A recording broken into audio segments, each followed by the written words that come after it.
So let's look at a brief review with some different slides of this truth, this eternal truth. This is not my opinion. These are eternal truths that I'm going to put up here. The eternal truth regarding the police. Okay?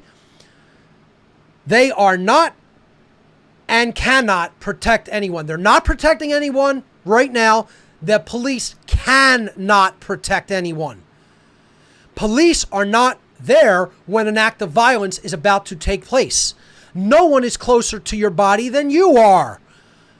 You are inhabiting your body with your consciousness, so you are one with it. The people in this room with me right now, 2 other people are sitting in the very room where I am at right now. They are incapable of protecting me.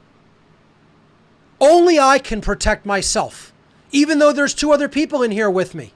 They might assist in my self-defense, but they cannot provide for it because no one is closer to me than me. The police cannot protect anybody from a purely 3D, utilitarian, pragmatic point of view. You are the first in your line of defense, physically, against anything or anyone. If you don't understand that, you don't even understand the way the laws of physics operate, let alone first principles of morality. Secondly, the police don't protect anyone. It is not their job description. You can look it up. The Supreme Court has roundly ruled and decided, and there are several precedents, even in the Supreme Court of the United States and in almost every other country in the world, the police do not have a duty or responsibility to protect anyone. They are there to enforce code, statutes and code, and they do that by showing up once they have a reasonable suspicion or a definitive understanding that law code in any particular jurisdiction has been violated or broken, which is not breaking natural law, it's breaking the law of man. And then they show up after the fact to clean up the mess, to then do some form of punishment to the person who broke that statute or code. They do not sit there going, this person is in danger of possibly having their rights violated. Let me watch over them and protect them. That is not what police do. They show up after the fact of violence has been committed, and then they try to capture the committer of that violent behavior or the breaking of their code, which they are charged to enforce, and then they take the person and bring them before some type of a judge, magistrate, or court system after the fact. So police right now aren't in the business of providing personal protection for anyone. If you believe or say, who's going to protect us? Oh, we do away with the police. How are we going to get any protection? Where's my vomit puppet when I need it? I'm not going to trot him out this week. Okay? But I'll do the same absolutely, completely, brain burnt voice. Okay? Who's going to protect me when, if the police are abolished? Like, you talk like you have shit drooling out your mouth. Okay? This is how dumb you sound. This is how dumb people sound. And it's sad. It really is sad that people think this in the 21st century.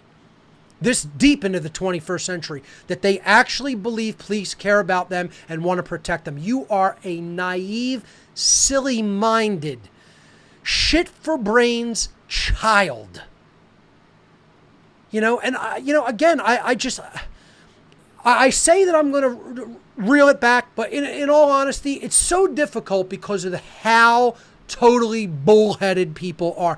Why? What's wrong with you?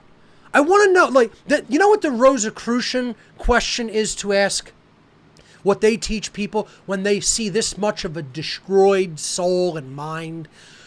What ails you? What made you this fucking broken as a being? Why are you so broken? What is the trauma that is going on in your mind and heart? What is wrong with you?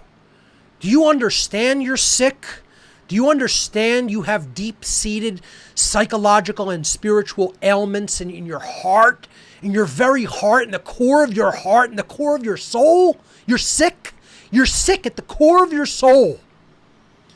What ails you, brother? What ails you, sister? It's very hard to reel it back and actually try to go there into the actual realm of heart and spirit.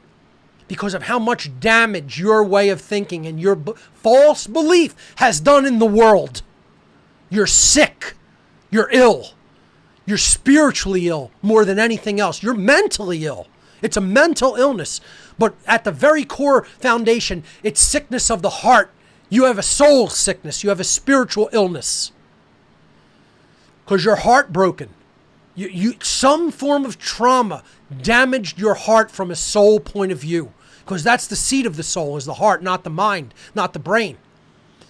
And people who go, oh, this isn't all about the mind. It's absolutely about the mind and psychic shielding and self-defense of the mind so you don't fall prey to mind control. But ultimately, you have to get at the heart. That's why even just intellectual intelligence of this is not going to get it done. You have to have heart-based intelligence. That's spiritual intelligence. So my question to the people who don't get these dynamics is, what ails you at the level of the heart, at the level of the soul? What trauma did you undergo that broke you at the heart level, at the spirit level, or at the level that forces your false religious belief into a belief that there is no such thing as spirit, that the material is all there is? This is a soul sickness. Radical materialism is a soul illness. It's an illness of spirit. So the question that I have to keep putting out there and make it a mantra on What on Earth is Happening is, what ails you? What is going on to traumatize you at a level of soul?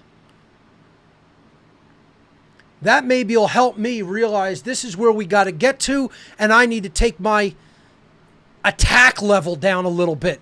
But guess what, folks? It's still going to be there, because you're not taking my freedom without physical repercussions.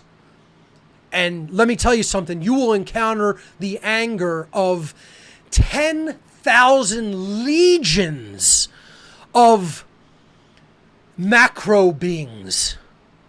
10,000 legions of archangels I will fight with. You won't encounter a human being. You'll encounter a hyper-human in the way I will fight for my freedom. I'll fight like 1,000 other men when the time comes. So will many others. Not enough, but many of them will. We'll make up for the lack of numbers with the way we will physically fight. And trust me, you will encounter something you will not even imagine is human. The police don't protect anyone because they actually can't. You have a flawed definition and axiomatic definition from the core level of what protection means. You don't even understand the word of what it means to protect. Police do not prevent anything from happening. They don't even deter what might happen. Everybody still has free will, and anybody can act violently at any given time. There is nothing preventing somebody in this room from picking up one of the firearms that are actively in this room and loaded, from killing any of the other individuals in this room for no reason, right where I'm sitting. Nothing prevents that. No one is protected from that right now unless they have their own firearm on them. And then they'd have to be faster with it. So just think about that. If anybody in the room where I'm sitting right now, me or one of my producer or backup producers sitting here right now, wanted to do any form of extreme violence, any of us could do it to each other. Because there's multiple loaded firearms in here. Right? So, what's preventing that? Is anything protecting us from that? No, nothing.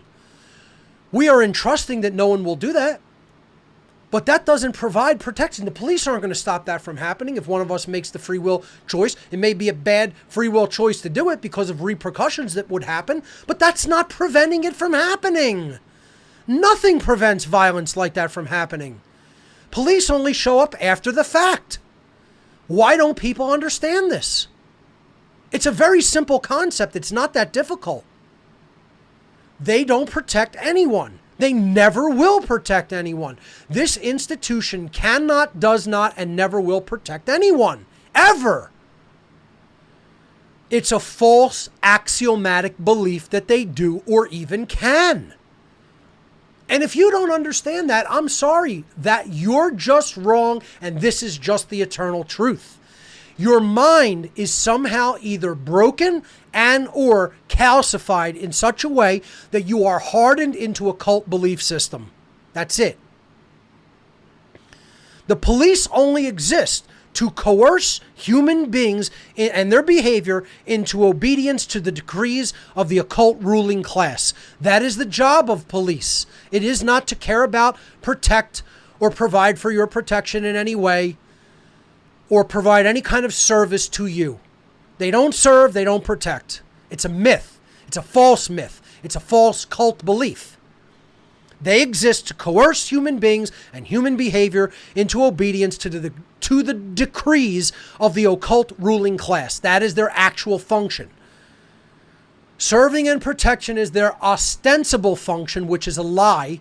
Their actual function is they are serving the occult ruling class who considers themselves the gods who writes the law of any given society, and that those decrees are to be enforced by a strong-arm mafia enforcer class known as the police. And that is what all policing is, anywhere in the world.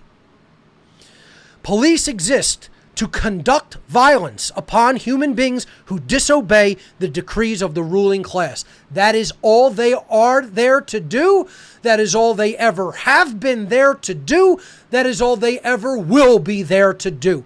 If you don't understand that, that is your problem. This is an eternal truth and not a matter of perspective or opinion, and never will be. This is not opinion. These statements on this card, on this slide, are not opinions. They are eternal, unwavering truths in nature. For all time and places, the end. Nothing you say or do will ever make them untrue. And if you think they are, you're just wrong, and your ego is in the way, and you haven't studied it enough from a perspective of first principles, and you haven't decalcified your own ego by doing internal shadow work upon yourself enough. And if you think anything other than what was laid down on that slide, you're still not awake. You're at a false level of awakening, appearing as awakening. And you don't really know what true awakening is, and you're certainly not at that level of consciousness. And I'm the one who will tell you. Since most other people won't tell you that, I will. And I won't apologize for it.